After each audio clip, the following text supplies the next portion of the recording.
नमस्कार, मी संकेत आणि आपण पाहत आहात मुंबई आउटलुक. मुंबई आउटलुकच्या माध्यमातून संविधान दिनाच्या निमित्ताने एक विशेष कार्यक्रम आयोजित केलेला आहे. त्या कार्यक्रमाचं नाव आहे जागर संविधानाचा. या कार्यक्रमामध्ये काल आपण ॲडव्होकेट डॉक्टर सुरेश माने जे संविधान तज्ञ आहेत त्यांची आपण मुलाखत घेतलेली आहे. त्यांच्याशी आपण संविधानाच्या प्रक्रियेपासून म्हणजे निर्माण प्रक्रियेपासून ते वर्तमानापर्यंत सर्वच पैलूंवरती चर्चा केलेली आहे. तो व्हिडिओ तुम्ही आमच्या युट्यूब चॅनलवरती जाऊन बघू शकता. त्यानंतर आज दुसऱ्या भागामध्ये आपण सामाजिक कार्यकर्ते विश्वंभर चौधरी यांच्याशी चर्चा करणार आहोत. चौधरी सरांना तसं म्हणजे त्यांचा परिचय एका शब्दामध्ये बांधण्यासारखा नाहीये. खरं तर त्यांचा जो प्रवास आहे मग तो राजकीय राहिलेला आहे, सामाजिक जास्त राहिलेला आहे. त्यामुळे एका शब्दामध्ये त्यांचा परिचय करून देणं हे काही योग्य होणार नाही. परंतु तरीही कार्यकर्त्यांना किंवा जे प्रेक्षक आहेत त्यांना बघताना नेमकं व्यक्ती कोण आहे आपल्यासोबत, कोणाशीही चर्चा होते, कोण बोलतंय ह्याची एक साधारण माहिती व्हावी म्हणून हा परिचय करून दिलेला आहे. चौधरी साहेब, मुंबई आउटलुक मध्ये तुमचं स्वागत आहे. आणि संविधानाला लागू होऊन म्हणजे संविधान पूर्ण होऊन आणि ते संविधान सभेला सुपूर्द करून 76 वर्ष झालेली आहेत. कालच 26 नोव्हेंबर हा दिवस सर्वच देशभरामध्ये संविधान दिन म्हणून साजरा केला गेला. त्याच संविधान दिनाचं औचित्य साधून युनेस्को मध्ये देखील डॉक्टर बाबासाहेब आंबेडकरांच्या पुतळ्याचं अनावरण करण्यात आलं आहे. तर असं म्हणता येईल की भारताचा संविधान दिन हा केवळ भारतात नाही तर देश म्हणजे जगभरामध्ये साजरा झालेला आहे. ह्या 75-76 वर्षांच्या प्रवासाकडे आपण कसं बघताय? मला आपल्या देशाचा संविधानाचा अभिमान अनेक कारणांसाठी वाटतो. त्याचं एक कारण नाहीये. त्यातलं सगळ्यात महत्वाचं कारण हे की अगदी अमेरिकेत सुद्धा 20व्या शतकाच्या सुरुवातीला बायकांना वोटिंग करता आलं. हा देश एकमेव आपला असा देश आहे की ज्या संविधानाने स्त्रियांना लोकशाहीच्या पहिल्या दिवसापासून म्हणजे 1952च्या निवडणुकीपासून मतदानाचा अधिकार दिला. आणि सगळ्यात जास्त आकर्षक बिंदू म्हणजे की 47च्या आधी ज्या निवडणुका व्हायच्या, प्रांतिक सरकारच्या निवडणुका इंग्रज घेत असत, त्या निवडणुकांमध्ये मतदानाचा क्रायटेरिया हा तो माणूस किती श्रीमंत आहे तो होता. बायकांना मतदान नव्हतं. कर भरणारे श्रीमंत लोक एवढेच मतदान करायचे. तर हे जे काही हायरार्की चमत्कार बाबासाहेबांनी या आपल्या संविधानात आणला की एक व्यक्ती एक मत, म्हणजे अगदी अंबानी असतील तर त्यांनाही एक मत आहे आणि झोपडपट्टीतला गरीबातला गरीब माणूस त्याला पण एक मत आहे. ही सगळ्यात मोठी उपलब्धी संविधानाची मी मानतो. दुसरं मला फक्त जाता जाता सांगतो, आजचा तो कदाचित आपला विषय नसेल, पण संविधानावर प्रेम का असं जर मला विचारलं तर मी स्वतः पण पीएचडी झालेला एक शास्त्रज्ञ म्हणता येईल. त्याच्यानुसार मला सगळ्यात संविधानाचं प्रेम अशासाठी आहे की हे संविधान जगातलं एकच संविधान आहे. मी पुन्हा हे वाक्य बोलतो. भारतीय संविधान हे जगातलं एकमेव संविधान आहे ज्याच्यामध्ये सायंटिफिक टेम्परामेंट अर्थात वैज्ञानिक दृष्टिकोन ज्याच्यात आलेलं हे जगभरातलं पहिलं संविधान आहे. म्हणून मला त्या आपल्या संविधानाचा अभिमान आहे. आर्टिकल 15 असेल, समता, स्वातंत्र्य, समता, न्याय, बंधुता या तत्वांना संविधानाने जे आपल्या जीवनशैलीमध्ये आपल्या आयुष्यामध्ये जे अग्रस्थान दिलं, त्याच्या आधीची आपली व्हॅल्यू सिस्टीम वेगळी होती. ती व्हॅल्यू सिस्टीम आपल्याला लाजीरवाणी होती. म्हणजे मनुस्मृतीची व्हॅल्यू सिस्टीम लाजीरवाणी होती. असमानता आणि सगळी अस्पृश्यता आणि सगळं त्या पार्श्वभूमीवर संविधानाने आर्टिकल 15 आणलं. बाबासाहेबांनी ऐतिहासिक काम असं केलं की राजे रजवाड्यांचे खिताब या संविधानाने नष्ट केले. हे लक्षात घ्या. कोणी राजा नाही, सगळे एक समान आहोत. आणि त्याचबरोबर दुसरं ऐतिहासिक काम संविधानाचं ते म्हणजे या देशातली 5,000 वर्षांची अस्पृश्यता अनटचेबिलिटी ती या संविधानाने संपवली. एका अर्थाने असं म्हणता येईल की आमचं संविधान हे सर्व गुण संपन्न, ज्याच्यात दोष दाखवता येत नाही असं संविधान आहे. अर्थात इथे म्हणताना एक गोष्ट नोंदली पाहिजे की अनेक वेळा आणि स्वतः बाबासाहेबांनी असं म्हणून ठेवलं की हे संविधान कितीही चांगलं असेल तरी ते राबवणारे हात जर त्यांच्या जर निष्ठा आणि त्यांची जर मानसिकता चांगली नसेल, त्यांची नियत चांगली नसेल, तर माझं संविधान यशस्वी होऊ शकणार नाही. या उलट हे संविधान वाईट जरी असेल असं बाबासाहेब म्हणतात, तरी जर राबवणाऱ्यांची नियत चांगली असेल तर केवढा मोठा बाबासाहेबांनी हा विश्वास आणि एक प्रकारे जबाबदारी आपल्या भारतीय राज्यव्यवस्थेवर टाकली की हे संविधान चांगलं आहे आणि त्याला उत्तम राबवण्याचं काम मात्र तुमचं आहे, हे बाबासाहेबांनी सांगितलं. मला असं वाटतं की संविधानाची वाटचाल हा वेगळा विषय आहे, पण एक संविधान म्हणून एक कायद्याचा एक आपला म्हणजे ज्याला म्हणू की आपण भारतीयांचा जीवन ग्रंथ म्हणून मला संविधानाचा प्रचंड अभिमान वाटतो आणि हे संविधान चिरायू व्हावं, टिकावं, यासाठी मी नागरिक म्हणून मी स्वतः त्यासाठी शपथबद्ध आहे की मला ते टिकवण्यासाठी सर्व प्रयत्न मी करेन. बरोबर. तुम्ही उल्लेख केलात सायंटिफिक टेम्परामेंटचा, आणि त्यासोबत तुम्ही असं म्हणालात की हे जगातलं एकमेव असं संविधान आहे ज्यामध्ये वैज्ञानिक दृष्टिकोन दिलेला आहे. परंतु काही लोकांचं असं देखील म्हणणं आहे की हे संविधान जे आहे ते इतर देशांचं कॉपी पेस्ट आहे, म्हणजे इथून तिथून काही गोष्टी घेतलेल्या आहेत आणि त्या संविधानामध्ये दिलेल्या आहेत. तर ते खरं आहे का? खरं आहे की खोटं आहे? आणि त्यानंतर जर खोटं असेल तुमच्या म्हणण्यानुसार, तर मग ते कसं खोटं आहे? काही लोकांचं मत असं आहे की फ्रेंच राज्यक्रांतीतली जी मूल्य होती, स्वातंत्र्य, समता, न्याय, ती आपल्या संविधानात आली. त्या गोष्टीमध्ये आपल्याला काही कमीपणा वाटण्याचं कारणच नाहीये. त्याचं कारण की जगभरात जे बदल झाले, रशियन राज्यक्रांतीपासून फ्रेंच राज्यक्रांती, जे काही बदल जगभरात होत होते, आणि मानवी मूल्य हा सगळ्या बदलांचा गाभा होता. की माणूस म्हणून मूल्य काय असावं, बरोबर. माणूस म्हणून मला काय पाहिजे. संविधान व्यक्तीची गोष्ट करतं बरं का, आपलं संविधान कोणत्याही समूहाची गोष्ट करत नाही. एक अभिमानाची गोष्ट अजून एक सांगायची राहिली की आपलं संविधान कोणत्याही धर्माचा उल्लेख करत नाही, एकाही देवाचा, कोणत्याही धर्माच्या देवाचा उल्लेख करत नाही. फार मोठी गोष्ट आहे. सेक्युलर संविधान म्हणजे सेक्युलर स्टेट म्हणजे काय, त्याचं ते उदाहरण आहे. पण मुद्दा असा आहे की समजा फ्रेंच राज्यक्रांतीतून जर स्वातंत्र्य, समता, न्याय आले असतील, तर त्याच्यात कमीपणा कोणता आहे? ती मूल्य जी जगभर पाश्चात्य जगातील, लक्षात घ्या की आपले जे नेते संविधान तयार करणारे, म्हणजे अगदी बाबासाहेबांचं तर ते काय बाबासाहेबांच्या पदव्याच मोजता येत नाहीत, परंतु नेहरू सुद्धा बॅरिस्टर होते, सरदार पटेल बॅरिस्टर होते. ही सगळी माणसं पाश्चिमात्य शिक्षण घेऊन आलेली होती.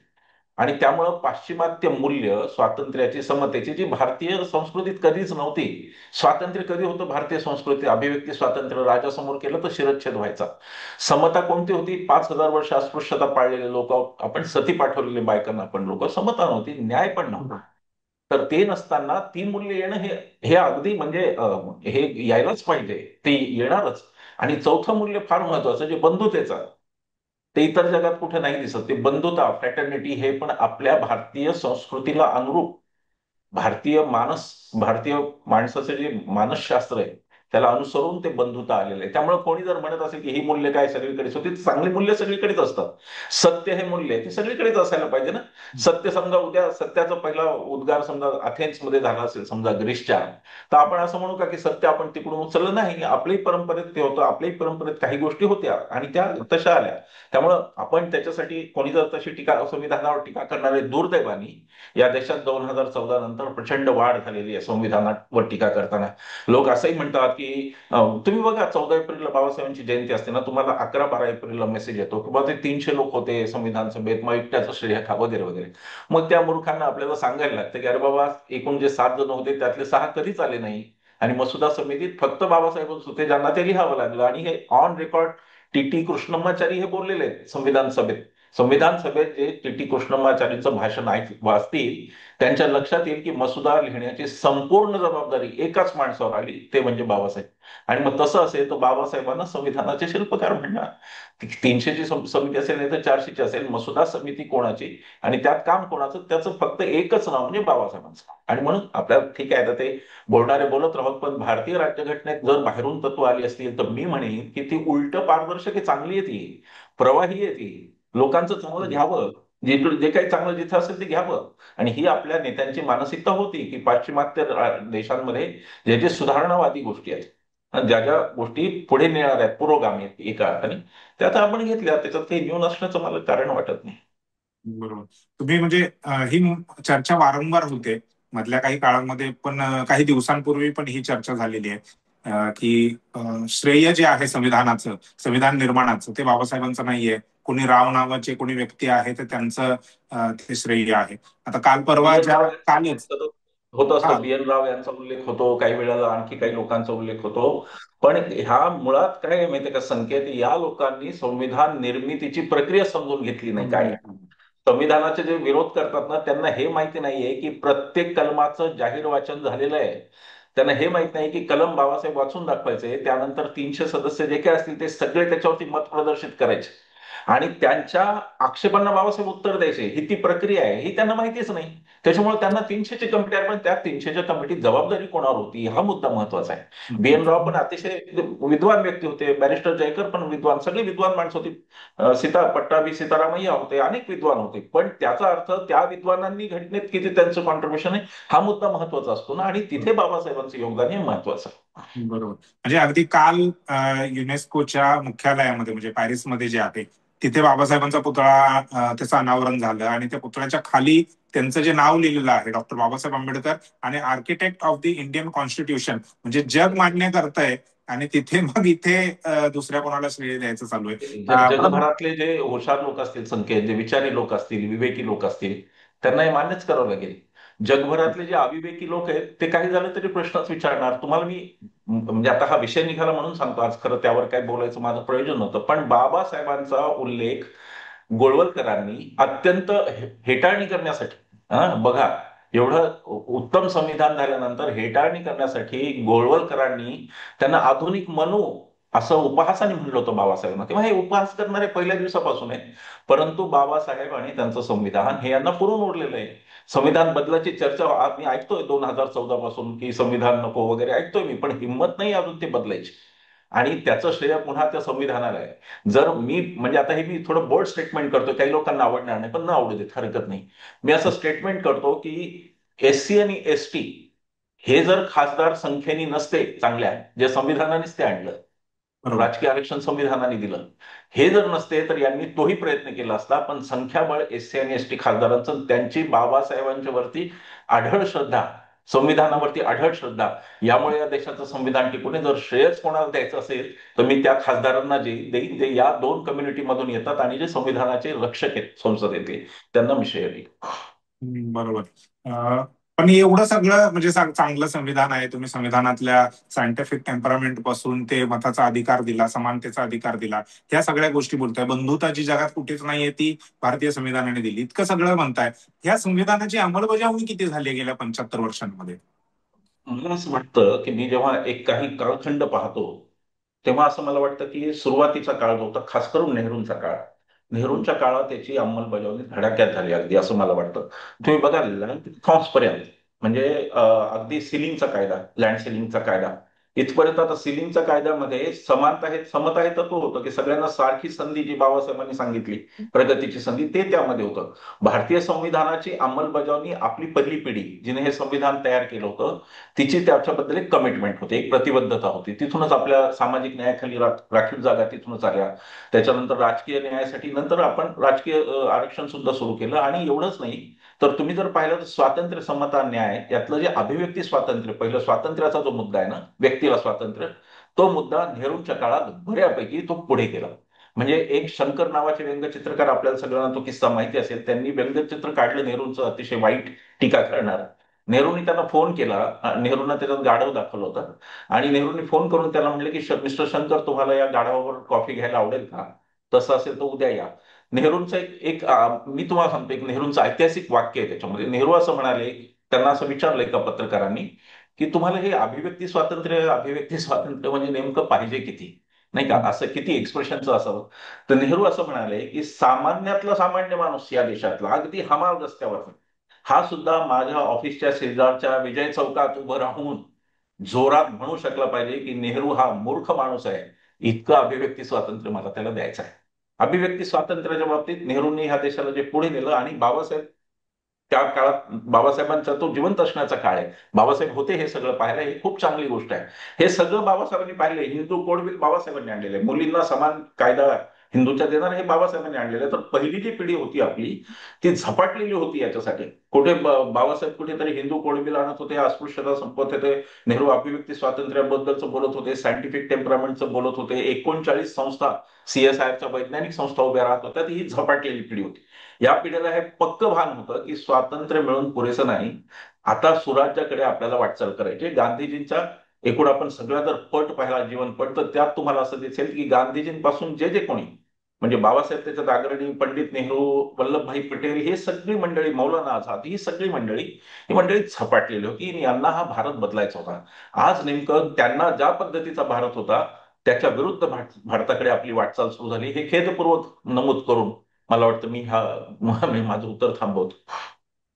अ, सुरुवातीच्या काळात तुम्ही म्हणताय की म्हणजे कदाचित मतभेद असू शकतात आपल्या आणि तुमच्या आणि माझ्या विचारांमध्ये मतांमध्ये, परंतु जे नेहरू एका बाजूला आहे तर त्याच नेहरूंच्या मंत्रिमंडळातले बाबासाहेब नेहरूंनी ओबीसीसाठी 340वा कलमानुसार आयोग नाही नेमला म्हणून राजीनामा देतात.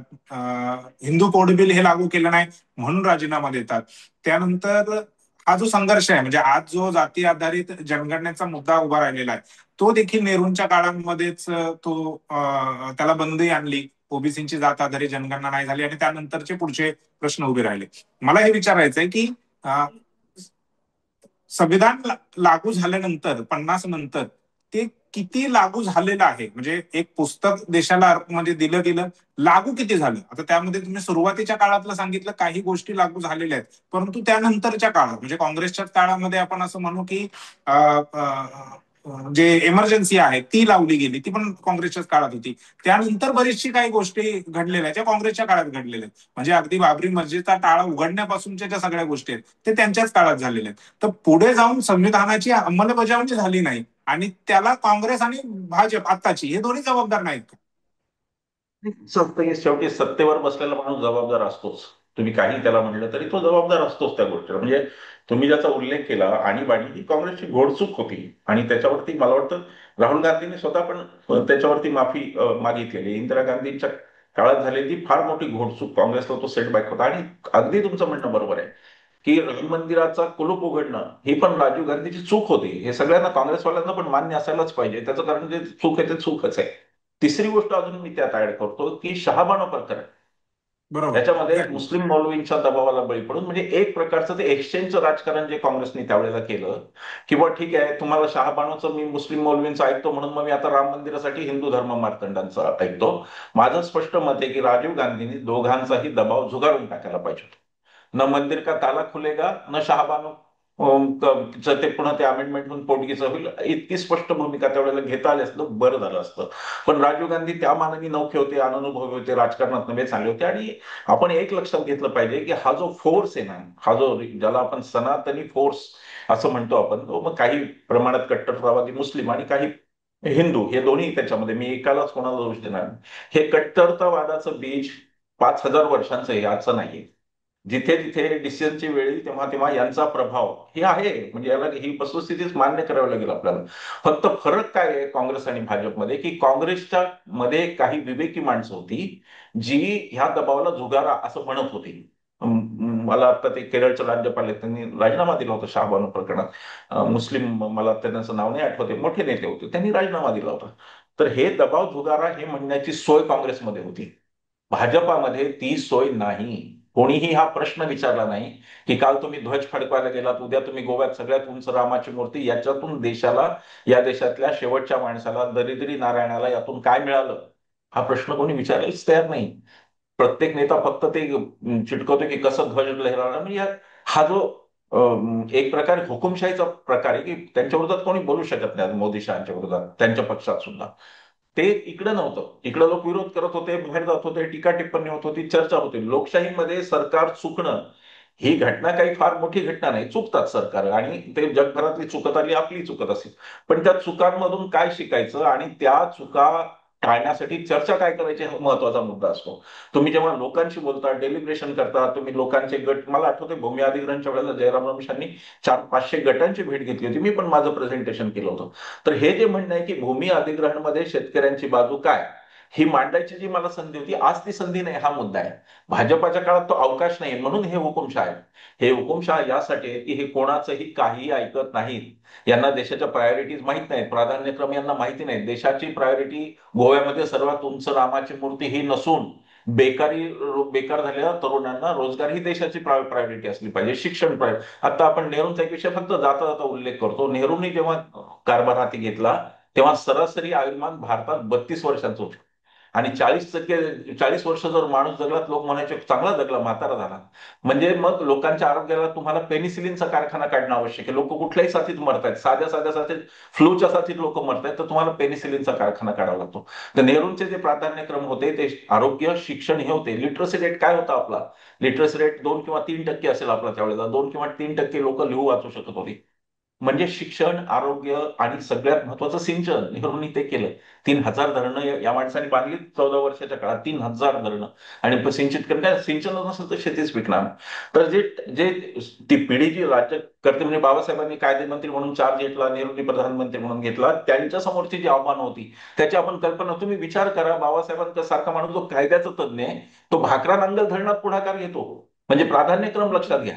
म्हणजे हो, बाबासाहेबांना हे दिसत होतं की धरणं जर झाली नाही, शेती जर पिकलं नाही, तर या देशात अन्नधान्यच मिळत नाही.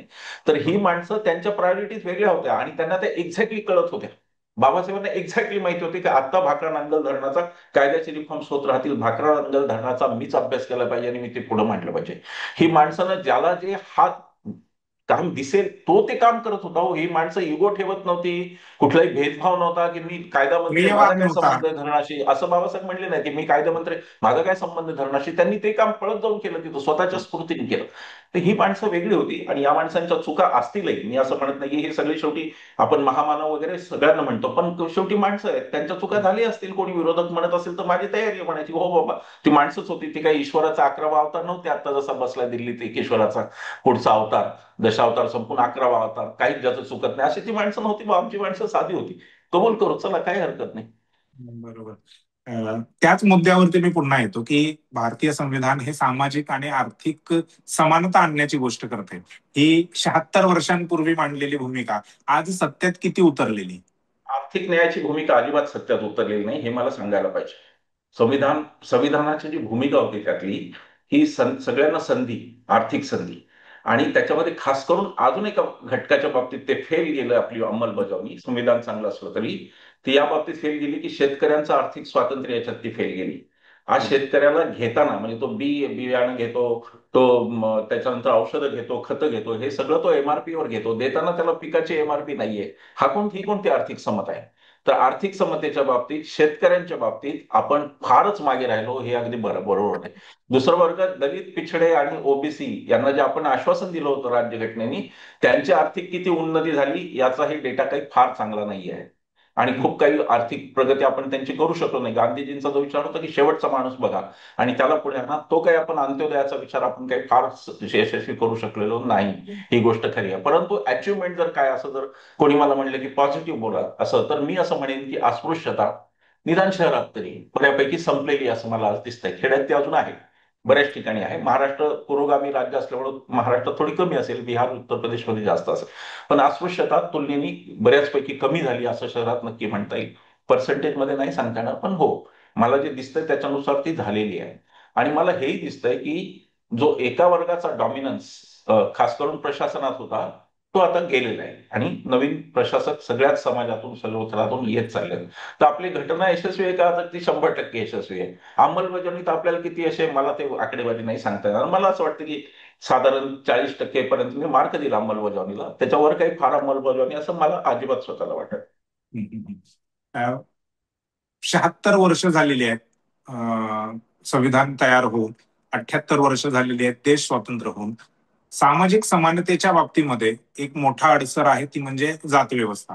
ही जात व्यवस्था संपवण्यामध्ये आपण म्हणजे केवळ मी सरकारचं म्हणत नाहीये, म्हणजे कलेक्टिव्ह सगळं, म्हणजे न्यायपालिका आहे, त्यात मीडिया आहे, त्यात नागरिक आहे, जनता आहे, या सगळे किती पुढे गेलेत किंवा आणखीन आपल्याला काय करण्याची आवश्यकता आहे? 76 वर्षांमध्ये हे जाती व्यवस्था नष्ट झालेली नाहीये किंवा त्या दृष्टिकोनातून काय पावलं उचललेली आहेत का सकारात्मक? अगदी सुरळीत आंतरजातीय, आंतरधर्मीय विवाहांचा जर अपवाद सोडला, तर आपण ह्याच्यात खूप मागे गेलेलो आहे. आता तर प्रत्येक जात ठळक झालेली आहे आणि त्या जाती अंतर्गत दुसऱ्याला समावेश करण्याचा कोणाचा विचारच होत नाही. आता तरी ते इतकं पोलरायझेशन झालेलं आहे ह्या निवडणुकीच्या राजकारणामुळे, मताच्या राजकारणामुळे. जात आणि धर्म नको इतके ठळक झालेत भारतीय राजकारणात. म्हणजे भारतीय राजकारणात ठळक काय व्हायला पाहिजे? अर्थकारण ठळक व्हायला पाहिजे, समाजकारण ठळक व्हायला पाहिजे. आणि ते पण त्याच्याऐवजी उलट झालं. जाती आणि धर्म इतके जास्त ठळक झाले की त्यांचा एक निगेटिव्ह वापर नकारात्मक वापर अशा पद्धतीचा आता सुरू आहे. आणि म्हणून भारताच्या जात व्यवस्था हे फार भयंकर अशी जटिल समस्या आहे, हे तर सगळ्यांना मान्य आहे. मंडल आयोग आणून काही प्रमाणात सगळ्या जातींच्या पुढे जाण्यासाठी काही प्रयत्नही पण झाले, काही प्रयत्न भविष्यात पण होतील, माहित नाही मला कोण करेल किंवा करणार नाही असेल, जे काय असेल ते. पण जात व्यवस्थेवर आपण काही फार प्रभावीपणे करू शकलेलो नाही. म्हणजे त्याच्यामध्ये जर कोणी यश टक्केवारीत सांगा म्हणलं तर मला असं वाटतं की फार तर 5-10% आपण यशस्वी झालो असू, की आज ते अनेक पण लोक शहरी म्हणतात. भागामध्ये, जसं तुम्ही अस्पृश्यतेचा हा, उल्लेख केला, शहरी पण शहरी भागामध्ये लोक भागामध्ये. अगदी आंतरजातीय विवाह होणं किंवा एकमेकांशी मिळून मिसळून राहणं लोकांनी हे 5-10% आहे. पण 90% आपल्याला त्या व्यवस्थेला हरवता आलं नाही, ही आपली खंत आपल्या मनात आणि काय नक्कीच कारण असेल. आहे त्याची? का आपण 90%पर्यंत 90% यशस्वी झालोय असं का म्हणता येत नाही? कारण काय आहेत त्याची? त्याचं मुख्य कारण राजकारणाची मतपेटी हे आहे. कारण आपण मग कोणत्याही समाजाचे लोक असोत भारतातले, अगदी तुम्ही कुठलाही करा, मी सुद्धा त्यात येईल. कोणत्याही समाजाचे लोक असो, आपण नागरिक किती आहोत आणि आपण जात समुदायाचे घटक किती आहोत याचा आपण विचार केला पाहिजे. आपण धर्म समुदायाचे घटक किती आहोत याचा आपण विचार केला. मी जर एक स्वतंत्र नागरिक म्हणून राहील तरच ही जात नष्ट होईल, तरच हा धर्म वैश्विक राहील. पण मी जर कुठल्या तरी गटाचा माझा गट म्हणून मी त्याच्यासोबत चिटकून राहील तर हे कधीही होणार नाही. आणि आज नेमकं हे जे ज्यांना विकासाचं राजकारण जमत नाही, ज्यांना पुढे जायचंच नाहीये, ज्यांना प्रोग्रेसिव्ह काहीच करायचं नाही, पुरोगामी ही शिवी आहे त्यांच्यासाठी. म्हणजे ते फेसबुकवर पुरोगामी वगैरे असे लिहितात, इतके जी शिवी आहे. त्या लोकांनी त्या जातीचं राजकारण इतकं भयंकर केलं की जात नष्ट होण्याला मुख्य अडसर हे आता जातीचं राजकारण हेच झालेलं आहे. आणि भांडणं लावणे प्रत्येक जातीत, मराठा विरुद्ध ओबीसी, अमक विरुद्ध तमक, ही जी काही रणनीती आहे त्याला सगळेच बळी पडत आहेत. आणि ते काही ना काही भारतामध्ये ते होतच म्हणजे. आणि त्याच्यात झालंय असं की आपला एक भावना हा जो विषय आहे, तो फारच आता मोठा झालाय. काही झालं की आपल्या भावना दुखावतात. म्हणजे आपल्या भावना रस्त्यात थुंकलं म्हणून नाही दुखवत कोणी, बरं का. बरोबर. किंवा आपल्या भावना पण काहीतरी मला जाते, मला काही फरक पडत, मी डिकास्ट झालो असं मी समजतो. मला मी एखादं म्हणत झाड असेल. तोडलं, हा, 18 झाडं एक्झॅक्टली. तोडली तरी आपल्या भावना दुखावत नाहीत.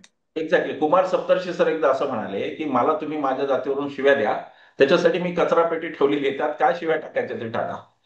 कारण मी डिकास्ट झालेलो आहे, मी स्वतःची जातच नष्ट केलेली आहे. तर ही जात डिकास्ट होण्याचं जे प्रमाण आहे हे वाढलं नाही. कारण की पुन्हा त्या जातीच्या अस्मिता तयार झाल्या, मग प्रत्येक जातीचे कोणीतरी महापुरुष तयार झाले. प्रत्येक जातीचं म्हणजे आज इतकं भयंकर वास्तव आहे हे संकेत की जर तुम्ही खेडेगावात, खास करून मी तर मराठवाड्यातून येतो, मराठवाड्यात तुम्ही गेलात आणि अपरिचित गावात जरी तुम्ही फिरलात तरी तुम्हाला त्या घराच्या दरवाजावर कोण आहे त्याच्यावरून तुम्हाला आत राहणाऱ्यांची जात कळते. बरोबर. गाडीवर लोक जाती लिहायला लागले, मग टू व्हीलरवर कारवर लोक जाती लिहायला लागले. हे अत्यंत दुःखद वास्तव आहे.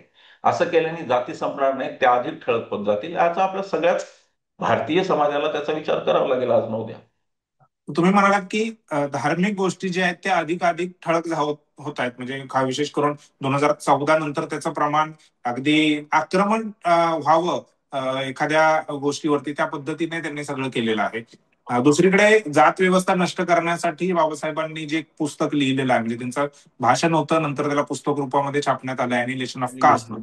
तर त्याच्यामध्ये बाबासाहेब म्हणतात की जी व्यक्ती जातीयता, म्हणजे जातीय भेदभावाने इतरांची वागते, म्हणजे जी व्यक्ती कास्ट ऑब्झर्व करते, ती व्यक्ती चूक नाहीये, ती व्यक्ती दोषी नाहीये. जर दोषी म्हणून कोणाला धरायचं असेल तर त्या धर्माला आणि त्या धर्मग्रंथांना धरा, जे त्या व्यक्तीला जात शिकवत असतात. आणि अलीकडे जे धार्मिक आक्रमण ज्या पद्धतीने होतंय, तर आता जाती व्यवस्था किंवा जात ही नष्ट होणं किंवा डिकास्ट करणं स्वतःला तरी, हे कितपत शक्य आहे? म्हणजे हे एक नाही, मोठं अगदी चॅलेंज आहे की नाही? अगदी बरोबर आहे. बाबासाहेबांचं जे मत आहे ना, ते त्याचमुळे तर मनुस्मृती दहन केलं त्यांनी. हिंदू धर्मातला दुसरा कोणता ग्रंथ नाही त्यांनी जाळला, त्यांनी मनुस्मृती भेदभावाचं असेल त्यांनी जाळली. ही बाबासाहेबांची भूमिका आहे आणि ती भूमिका अगदी यथोचित आहे. आता धर्मग्रंथ प्रमाण मानायचे की नाही, हा आता आता इथे पुन्हा सायंटिफिक टेम्परामेंटचा मुद्दा आला. जर वैज्ञानिक दृष्टिकोन मानला तर तुमची माझी भारतातल्या नव्हे जगातल्या सगळ्या मनुष्यांची निर्मिती ही एक म्हणजे त्याला ती जातीपासून झालेली नाहीये. ते जे जे कोणी आधीचे असतील मूळ पुरुष सगळ्यांचे, ते काही जातीनंतर आल्या. माणसं आधी जन्माला आली, मग बरोबर. जाती जन्माला आल्या. तर सायंटिफिक टेम्परामेंट म्हणजे जर उद्या कोणी जातीचं अनालिसिस केलं की जात ही वैज्ञानिक आहे, तर जात वैज्ञानिक नाही, धर्म वैज्ञानिक नाही, दोन्ही गोष्टी वैज्ञानिक नाही. हे समूहाने ठरवलेले समाजाचे स्वतःचे. मग तिथे वैज्ञानिक दृष्टिकोन आला की माणूस सगळा एकच आहे, हे विज्ञान सांगतं. रक्ताचे 4च गट आहेत, जगातला कोणताही माणूस असो त्याचे 4 गट आहेत रक्ताचे, बरोबर. आणि काही गुणसूत्र सगळ्यांचे त्या गुणसूत्रांनी सगळे बद्ध होता. पण थोडीफार वेगळी असतात, व्हरायटी असते, ते डायव्हर्सिटी असतेच. झाडांमध्ये पण असते, मध्ये पण असते, माणसांमध्ये पण असणार. काही लोकांचा रंग युरोपमधल्या लोकांचा रंग गोरा असतो, आपण त्या मनाने काळे लोक, इट्स ऑल राईट. पण जीन्स म्हणजे गुणसूत्र आणि रक्ताचे गट हे सांगतात वैज्ञानिक सत्य हे की माणसाचे सगळ्या जात एकच आहे. एकच. हे वैज्ञानिक सत्य आहे. आता ही स्वीकारणारी नवी पिढी येते आहे. म्हणजे आता मी तुम्हाला सांगतो, माझ्या मुलींच्या पिढीमध्ये जात हे जवळपास त्यांच्या चर्चेत पण नसलेली गोष्ट आहे. आणि ही नवी पिढी येते, ही चांगली गोष्ट आहे. ही नवीन पिढी जी खास शहरातच आहे, गावात अजून ती सुधारणा नाही. पण शहरातली नवी पिढी जातपात विसरायला बघतीये आणि ती चांगली गोष्ट आहे. आता फक्त त्यांना पुन्हा त्या ट्रॅपमध्ये अडकवण्याचं पाप आपल्या समाजाने करता कामा नये आणि ते राज्यकर्त्यांना करू देता कामा नये. तुमच्या सत्तेसाठी आमच्या जातीचा आणि आमच्या धर्माचा वापर करायचा नाही, हे जोपर्यंत ठणकावून लोक सांगत नाहीत, तोपर्यंत ही परिस्थिती सुधारणार नाही. मी स्वतः माझी भूमिका संकेत अनेक ठिकाणी मांडली की मी हिंदू आहे. भारतीय जनता पक्षाच्या कोणत्याही नेत्यापेक्षा मी चांगला हिंदू आहे. त्याचं कारण मी वेद आणि उपनिषद वाचलेला हिंदू आहे. आणि मला हिंदू म्हणून जगण्यासाठी, वाचण्यासाठी भाजप आणि संघाची गरज नाही. माझं हिंदू खत्रे में मला मान्य नाही. या देशाच्या राष्ट्रपतीपासून ते सगळीकडे जर 80% हिंदूच आहे, कोणापासून खतरा आहे? पोलिसमध्ये हिंदू, मिलिटरीत हिंदू, राष्ट्रपती हिंदू, उपराष्ट्रपती, कोणापासून खतरा आहे तुम्हाला? ह्या अशा भोचकपणाला लोकांनी उत्तर दिलं पाहिजे की तुमच्या राजकारणासाठी, तुमच्या गलिच्छ घाणेरड्या राजकारणासाठी, स्वार्थी राजकारणासाठी आमचा वापर करू नका. हे जोपर्यंत सर्व पक्षांना लोक सांगणार नाही, तोपर्यंत ही स्थिती बदलणार नाही. बरोबर. आणि गेल्या 10-11 वर्षांमध्ये जर तुम्हाला हिंदू सुरक्षित करता आलं नाही, तर मग त्या खुर्चीवर बसण्याचा तुमचा काय उपयोग? उतरलेलंच बरं. हिंदू जर असुरक्षित असेल तर खुर्च्या सोडा, नक्कीच. मुक्त, निष्पक्ष आणि पारदर्शक निवडणुका झाल्या पाहिजेत असं संविधानमध्ये पण आहे आणि बाबासाहेबांचं एक स्टेटमेंट पण आहे. त्यामध्ये असं ते म्हणतात की जर लोकशाही सुदृढ करायची असेल तर मजबूत विरोधी पक्ष आणि मुक्त निष्पक्ष निवडणुका, या दोनच गोष्टी महत्वाच्या आहेत. विरोधी पक्ष थोडा वेळ आपण बाजूला ठेवूया, तो मजबूत आहे की नाहीये किंवा तो काय काम करतोय. मुक्त आणि निष्पक्ष आणि त्यासोबत पारदर्शक निवडणुका होत आहेत का? आणि आता ज्या पद्धतीने आरोप निवडणूक आयोगावरती होत आहेत पार्शलिटीचे, तर त्या संदर्भात तुम्ही काय सांगता? निवडणूक किती पक्षपाती आहे हे आता पुरेसं सिद्ध झालंय. आता त्याच्यावर बोलणं हे पण वेळ वाया घालवण्यासारखं आहे. पण त्याच्यावर अनेकांनी, राहुल गांधींपासून आपले प्रकाश आंबेडकर यांच्यापर्यंत सगळेजण त्यावर बोललेले आहेत आणि सगळ्यांनी त्यावर बोट ठेवलेलं आहे. आता प्रश्न पुढचा आहे. आता मला तर असं वाटतं की निष्पक्ष म्हणजे बाबासाहेबांनी, मला असं वाटतं की कलम 50 मध्ये असं म्हणलं होतं की न्याय व्यवस्था ही निष्पक्ष असली पाहिजे आणि हे सरकारचं काम आहे. बरोबर. निष्पक्ष न्याय यंत्रणा राहणं हे सरकारचं काम आहे 50व्या कलमानुसार. असं असेल तर आत्ता प्रश्न तो निवडणूक आयोगाचा नाहीच आहे. कारण निवडणूक आयोग बर्बाद झालेला सगळ्यांना कळलेला आहे. त्यांची क्रेडिबिलिटी शून्यावर आहे. ज्या प्रकारचे मीम्स येत आहेत त्या मुख्य निवडणूक आयुक्तावर, मी असतो तर राजीनामा दिला असता. म्हणजे तसेच हे लोक किती त्यांनी कातडी कमावलेली आहे त्याचं मला आश्चर्य वाटतं. पण भारतीय जनता पक्ष आणि निवडणूक आयोग हा एकाच पारड्यात आहे. भारतीय जनता पक्षाची ती एक शाखा आहे असं मी समजतो. त्यामुळे आपण निवडणूक आयोगावर बोलणं आता सोडून देऊ. मुद्दा न्याय यंत्रणेचा आहे. बरं. मुद्दा असा आहे की एक इलिगल सरकार चंद्रचूड साहेबांच्या समोर येत आहे. चंद्रचूड साहेब सुमोटो कॉग्निझन्स वगैरे सोडून देते, ते घेतच नाहीत. 50 खोके वगैरे असतं, ते सिद्धच झालं की ते खरंच होतं म्हणून. मुटकुळे बोललेच ते हिंगोलीचे. मुद्दा काय आहे? मुद्दा असा आहे की तुम्ही, तुमच्या समोर धडधडीत लोकशाहीचं अपहरण होत आहे, तुम्ही त्यावर काही बोलत नाही. तुम्ही निर्णय काय देता की शिंदेचं झालं ते चूक आहे, पण सरकार चाललंय तर राहू द्या. म्हणजे साखरपुडा चुकीचा होता, लग्न चुकीचं होतं, पण आता झालं ते त्यांना संसार करायला सांगा, असं म्हणण्यासारखं आहे. माझा प्रश्न न्यायपालिकेला आहे. होप जी होती, शेवटची होप, ती न्यायपालिका होती. आणि मागच्या काही दिवसात, खास करून चंद्रचूड साहेबांच्या कारकिर्दीमध्ये मला खूप निराशा आली. कोणताही तुम्ही निर्णय बघा, एक चंद्रचूड पॅटर्नच तयार झाल्यासारखं झाला. तो पॅटर्न असा होता की mister Sanket is guilty but there is no punishment for him. म्हणजे काय? इलेक्ट्रल बॉन्ड अवैध आहेत, घटनाबाह्य आहेत, घटनेच्या विरोधातले आहेत, आश्चर्य ओढणारं जजमेंट आहे. पण इलेक्ट्रॉल बॉन्ड परत करा हा आदेश नाहीये भारतीय जनता पक्षाला. की तुम्ही जे पैसे मिळाले ते परत करा हा कोणत्याही पक्षाला आदेश नाही. तीच गोष्ट शिंदेची आहे, त्या सरकारची, की तुम्ही सरकार चूक झालं, राज्यपाल चुकले, हे चुकले, ते चुकले, पण शिक्षा काही नाही. हा एक नवा पॅटर्न रुजू पाहतोय. हा अत्यंत धोकादायक पॅटर्न आहे, लोकशाहीसाठी अत्यंत मारक पॅटर्न आहे. मी पुढे त्याच्या पुढची मी आर्ग्युमेंट करतो. चला, मी उद्या पोलिसला मी निवेदन देतो की असे जे चोर आहेत, आज अटकेत असलेले, तुरुंगात असलेले, शिक्षा भोगत असलेले, ज्यांचा मुद्देमाल तुम्ही परत घेतलेला आहे, त्यांना सोडून द्या. त्यांना शिक्षा का देता? मोठ्या चोरांना शिक्षा नाही. जैन बोर्डिंगमध्ये तुम्हाला दिसतंय धडधडीत, ते तिथे काही शिक्षा नाही. तुम्हाला ते अजितदादांच्या प्रकरणात दिसतंय तिथे काही शिक्षा नाही. कोरेगाव काय, तर आम्ही करार रद्द केला. करार रद्द केला म्हणजे काय? म्हणजे लिगल झालं का ते सगळं जे झालं ते? करार रद्द करणं लिगल नाही होत. मग तुम्ही जर ते जर लिगल केलं असेल, तुम्ही जर म्हणत असाल की अजितदादाच्या पोरांनी स्टॅम्प ड्युटी द्यायची ना आता सोडून द्यायचं, तर त्या चोरांनी काय जे पाकिटमार बसलेले हजार 500 रुपयासाठी जेलमध्ये वर्षानुवर्ष, का त्यांना सरकार पोचतंय? त्यांचा मुद्देमाल परत घ्या आणि त्यांना सोडा, अशी आपण मागणी करायला पाहिजे नागरिक म्हणून. आणि आपण यांना हा सूर्य हा जयद्रथ करून दाखवायला पाहिजे. दुर्दैवाने न्याय व्यवस्था हे मला सध्याचा सल येतो माझ्या मनात, की न्याय व्यवस्था इतकी कशी ढेपाळली की तिथे तारखा मिळायला लागल्या, न्याय मिळत नाही. आणि काय म्हणजे न्यायदेवतेच्या डोळ्यावर पट्टी असते, तिने न्याय देताना पारडं त्याच्याच बाजूने झुकवलं पाहिजे जो कमकुवत आहे. तो न्याय म्हणजे सर्वांना समान न्याय कधी नसतो जगात.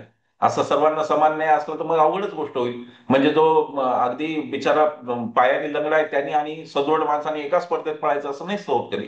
पण ती जी न्यायाची जी भूमिका होती त्या भूमिकेवर सध्या मला मोठं प्रश्नचिन्ह आहे. त्याचं कारण असं की या देशात सत्ता वाईट वागल्याची अनेक उदाहरणे आहेत, पण निदान न्यायपालिका खंबीर होत्या, ज्या हे म्हणत होत्या की नाही नाही तुम्हाला हे नाही.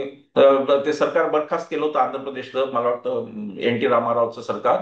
आणि त्यावेळेला अगदी इंदिरा गांधी इलाहाबाद हायकोर्ट आणि इंदिरा गांधी प्रधानमंत्री असताना त्यांची ऍब्सोल्युटली निवडणूक रद्द केली होती. ऍब्सोल्युटली राजा तू चुकतोयस ही सांगण्याची जी न्यायालयाची भूमिका आहे ती न्यायालयाने सोडून देणं, हे आज घटकेचं सगळ्यात मोठं चिंताजनक अशी ती गोष्ट आहे असं मला वाटतं. यामुळे लोकशाहीला किती धोका आहे? लोकशाही राहिली कुठे? आज भारतात लोकशाही आहे असं म्हणणं हे तुम्ही आणि माझं समाधान आहे आपण करून घेतोय. कोणत्या यंत्रणेमुळे म्हणायचं की आज लोकशाही आहे? कोणत्या निर्णयात लोकांचा सहभाग आहे? पब्लिक पार्टिसिपेशन कुठे आहे? आणि आता तर देवेंद्र फडणवीसांनी त्याच्या पुढची स्टेज आणली, ती लक्षात घ्या. ती जास्त धोकादायक आहे. ते म्हणजे बिनविरोध. हो. सगळ्यांचे बाहुबली जे आहेत ना, गिरीश महाजन वगैरे वगैरे, मला वाटतं देवेंद्र फडणवीसांचा भाचा कोणीतरी नातेवाईक, हे सगळे बिनविरोध आलेत. हे कसे बिनविरोध आले? मग सामान्य माणूस का नाही बिनविरोध? एखादा शिक्षक, एखादा प्राध्यापक, एखादा वकील का नाही बिनविरोध आला की नाही नाही तुम्ही समाजासाठी फार चांगले आहात बरं का? हे असं नाही होत. बाहुबलींची येणं, आता ह्याच्या पुढचं राजकारण बघा. पुढच्या राजकारणाची भारतीय जनता पक्षाच्या दिशा अशी आहे की त्यांना मतदार हाच लोकशाहीतून संपवून टाकायचा आहे. जर उमेदवारच विकत घेतले, निवडणुका बिनविरोध झाल्या, तर मतदाराकडे जायचंच काम नाही. आणि हम्म. याच्यात हाही विचार निवडणूक आयोगाने केला नाही की ज्यांना समजा मी त्या मतदारसंघात गिरीश महाजनांच्या होतो, मला समजा तिथं मला वोटिंग करायचंय नगरपालिका त्या जळगाव महापालिकेला, मला जर नोटा वापरायचा असेल तर ती स्पेस का नाही ठेवत तुम्ही? बरोबर. तुम्ही नोटा किती लोक वापरतात ते तर बघा. एक उमेदवाराने नोटा ठेवा, फार तर ज्याचा फॉर्म येतो तो का नाही ठेवत तुम्ही? त्या एकपक्षीय राजवटीकडे ही वाटचाल आहे. हे अत्यंत धोकादायक आहे. हे पुतीन सारखं चाललेलं आहे. निवडणुका मॅडम, त्यांचं स्वतः लढणं. ही जी प्रक्रिया राबवली जाते की कोणी उमेदवार जर नसेल आणि एकाच उमेदवाराने फॉर्म भरलाय, बाकीच्यांनी फॉर्म मागे घेतलाय, तर त्यांना जिंकून देण्याची किंवा त्याचा तो विजय झाला ही जाहीर करण्याची ही प्रक्रिया मुळात आहे का, ती की प्रक्रिया बायपास केलं जाते सगळं? दुर्दैवाने आजच्या कायद्यात ती प्रक्रिया नाही. पण तशी प्रक्रिया यायला पाहिजे की जर एकच बाहुबली उद्या कोणीतरी एकच दाऊद इब्राहिम म्हणला की मी आता सगळ्यांचे खून केले बाकी इच्छुकांचे आणि आता मी एकटाच आहे, तर ती निवडणूक रद्द व्हायला पाहिजे. ते रिफॉर्म्स नाही आहेत आपल्याकडे. आपल्याकडे खूप रिफॉर्म्स व्हायचे. राईट टू रिजेक्ट नाही, राईट टू रिकॉल नाही, काहीच नाही आपल्याकडे. आणि ते कोणाला करायचंही नाहीये, सत्ताधाऱ्यांना तर अजिबात करायचं. तर ही निवडणुकीची मला घातक गोष्ट लक्षात आणून द्यायची आहे की यापुढे निवडणुका मतदाराशिवाय वोटरलेस इलेक्शन्सकडे आपण चाललोय. गंभीर लेस मुद्दा वोटर झालेलंच, ऑलरेडी लेस वोटर केलेलेच आहेत, यादीतून कमी करणं. आता हे वोटरलेस इलेक्शनकडे चाललंय जिथे मतदारांची काही गरज नाही. जे इच्छुक 10-12 असतील त्यांना पैसे धमक्या काय सगळं केलं की काम संपलं. हे अत्यंत घातक देवेंद्र फडणवीसांच्या नावावर हे लिहिलं जाईल की हे जर लोकशाहीत हे पुढे गेलं असंच आणि लोकशाही संपली तर त्याचे एक शिल्पकार देवेंद्र फडणवीस असतील असं मला 1955ला मला असं वाटतं बाबासाहेबांनी बीबीसीला एक मुलाखत दिली होती. आणि त्या मुलाखतीमध्ये प्रश्न विचारण्यात आला होता की भारतीय लोकशाहीचं भविष्य काय आहे, ते टिकेल की नाही टिकेल. आणि त्यावेळीच बाबासाहेबांनी सरळ म्हटलं होतं की भारताची लोकशाही काय टिकणार नाही. आणि तुमच्या बोलण्यातून पण तुम्ही जी उदाहरणं देऊन ज्या गोष्टी सांगता त्याच्यातून तेच लक्षात येते. पुढे जाऊन पैशांचा वापर म्हणजे एक ठीक आहे की उमेदवारांना धमक्या देणं वगैरे त्या गोष्टी, ज्या ठिकाणी उमेदवार खमके आहेत ते माघार घेत नाहीत, कुठल्याही प्रलोभनाला किंवा कुठल्याही धमक्यांना ते भीत नाहीत आणि ते लढतायत, त्या ठिकाणी किंवा अशा पद्धती अशा वेळी देखील पैशांचा जो वापर होतोय, वापर म्हणा गैरवापर म्हणा, पैसे वाटले जात आहेत. अगदी कालच निलेश राणे जे स्वतः शिंदे सेनेचे आमदार आहेत त्यांनी भाजपच्या एका कार्यकर्त्याच्या घरी धाड मारली आणि तिथून त्यांनी काहीतरी 25 लाख कॅश मिळाले बॅगमध्ये. हा एक भाग झाला की डायरेक्ट मतदारांना पैसे देणं आणि मतं विकत घेणं. दुसरा आहे की प्रलोभनकारी ज्या योजना आणल्या जातात, म्हणजे महाराष्ट्रामध्ये लाडकी बहीण सारखी एक योजना आहे, तर ती पण आता डायरेक्ट बेनिफिट देणारी योजना आहे. ह्या अशा गोष्टींमुळे पैशांचा वापर, गैरवापर, नैतिक अनैतिक पद्धतीने, ह्याकडे कसं बघताय?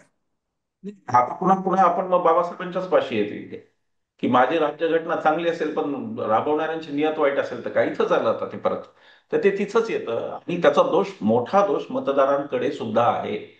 आपल्याला असं लोकांचा शहरी पांढरपेशा समाजाचा असा समज होता 15-20 वर्षापूर्वी, ते काय झोपडपट्टीतले लोक पैसे देतात ना नोट, तसं नाहीये. तुमच्या सोसायट्या घेत आहेत, तुमच्या सोसायट्या कोणाकडून पंप बसून घेत आहेत, तुमच्या सोसायट्या कोणाकडून पेवर ब्लॉक क्रिकेटचं लावून घेत साहित्य घेत आहेत, काय वाटेल ते घेत आहेत. याचा विचार नागरिकांना करावा लागेल. आणि जर आपण लोकशाहीला लायकच नसू तर हे सगळं संपूनच जाईल. म्हणजे मी तर आता थोडासा त्याचा आध्यात्मिक पातळीवरच विचार करायला लागलो की बुवा, people get the government they deserve असं म्हणतातच. तर मग आता हे संपवायचं असेल तर लोकांना तर लोकच संपवतील. आपण त्यात काय, तुमच्या माझ्यासारखे विचार करणारे किती आहेत? 5-7-10% लोक असतील. 90% लोकांना जर ही लोकशाही संपवायची असं त्यांनी मनातून ठरवलं असेल, तर आपण 10% नाही पुरे ठरू शकत. आणि त्यामुळे एक हतबलता आहे ती. म्हणजे अनेक वेळा मी मतदारांना आवाहन केलंय, मी मतदाराच्या आधी सभा घेतल्या, आम्ही निर्भय बनू सारखी मोहीम चालवली आणि त्यात आम्ही हेही सांगायचो की मतदारांनी प्रलोभन घेऊ नये. पण आता ते होतच नसेल आणि ते जागरण जर महाराष्ट्रासारख्या प्रगत राज्यात होत नसेल तर आपण युपी बिहारला काय बोलणार? तर शेवटी ही लोकशाही लोकांची आहे, त्यांना टिकवायची आहे. जर तुम्हाला तुमचंच घर दुसऱ्याच्या ताब्यात द्यायचं असेल तर त्याला कोण काय करणार? आमचंही वाटोळ होईल, सगळ्यांचंच होईल. तुम्ही आम्ही पण भरडले जाऊ 10% त्यात. ते दुर्दैवाने होणार असं. काय किडे पण किड्याबरोबर काय, गहू गव्हाबरोबर किडे कारण रगडले आपल्या जाणार. समोर आपल्या देखत या सगळ्या गोष्टी होत असताना अं, होऊ दे जे काय व्हायचंय ते, असं म्हणणं आणि त्यासाठी बदल करणं, ते होऊ नये म्हणून, म्हणजे काय चॅलेंजेस काय आहेत आता? ठीक आहे, दहा चॅलेंजेस टक्के लोक हे आहेत. असं आहे की आपण काही, मी काही हे हतबलता व्यक्त करतो याचा अर्थ मी माझे प्रयत्न सोडलेले नाही.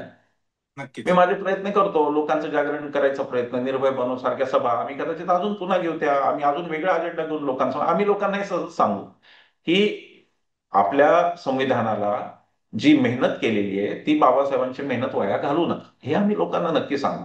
लोकशाही बाबासाहेबांनी स्वतःसाठी, स्वतःच्या कुटुंबासाठी केली नाही, ती तुमच्यासाठी केली.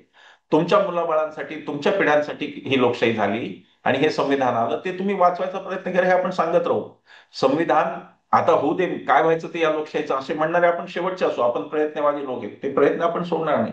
त्यासाठी त्रास झाला तरी चालेल, आसिमची सनद गेली चालेल, उद्या मग काही काही झालं तरी चालेल, सोनम वांगचुक जेलमध्ये बसलाय तेही चालेल.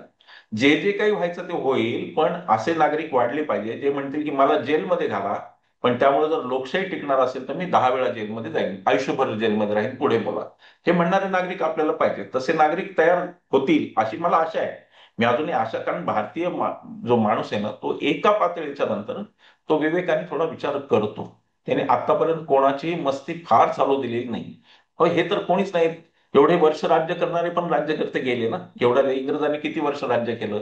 साधी माणसं उभी राहिली इंग्रजांच्या समोर. अशी कोणती माणसं होती की जी फार काहीतरी श्रीमंत होती? पैशाने त्यांनी इंग्रज, जसं आता पैसे मत विकत घेतात तसं काही इंग्रज घालवलं नाही आपण. ते साध्या सत्य आणि अहिंसा आणि याच पद्धतीने गेले. तर तशी माणसं निर्माण होतील अशी एक आशा करायला जागा आहे. कारण याच देशात बाबासाहेब जन्माला आले, गांधीजी जन्माला आले, नेहरू जन्माला आले, याच देशात आले. हा इतिहास आहे. त्यामुळं आपण आशादायीच राहायला पाहिजे. संविधान दिनी तर आपण नक्कीच आशादायी राहायला पाहिजे. पण त्याचबरोबर आपण लोकांना हा गंभीर इशारा दिला पाहिजे आणि एक लोकांना हे बोलूनही दाखवलं पाहिजे की ही तुमची पण चूक आहे आणि भोगलं तर तुम्ही पण भोगाल, हे मात्र बोलून दाखवलं पाहिजे. बरोबर. तुम्ही म्हणालात की जेलमध्ये जाण्यासाठी पण तयार आहे, अगदी 10 वेळा जेलमध्ये जावं लागलं तरी चालेल. लालू प्रसाद यादव यांचे एक स्टेटमेंट मला या ठिकाणी आठवतंय. ते म्हणाले की ते पण बऱ्याच वेळा जेलमध्ये टाकले, त्यांना धमक्या दिल्या जेलमध्ये टाकण्याच्या.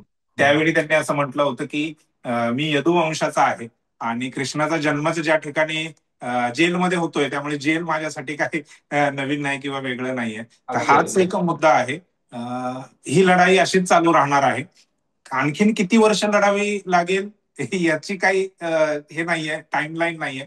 ही लढाई अशीच चालू राहणार आहे आणि जोपर्यंत संविधान आहे, लोकशाही आहे, तोपर्यंत आपल्याला या संविधानिक मार्गानेच जनजागृती करूनच या सगळ्या गोष्टी कराव्या लागतील. त्याचाच एक भाग म्हणून मुंबई आउटलुकचा हा जागर संविधानाचा हा विशेष कार्यक्रम आहे. या कार्यक्रमामध्ये विश्वंभर चौधरी सर आले, त्यांनी आम्हाला खूप वेळ दिला आणि मुलाचं मार्गदर्शन केलं. त्याबद्दल मी चौधरी सरांचं मनपूर्वक आभार व्यक्त करतो. धन्यवाद सर. मी पण तुमच्या या उपक्रमाला खूप चांगला, म्हणजे असा उपक्रम फार गरजेचा आहे, त्याला शुभेच्छा देतो आणि तुमच्या चॅनलला पण मी शुभेच्छा देतो. धन्यवाद. Thank you sir.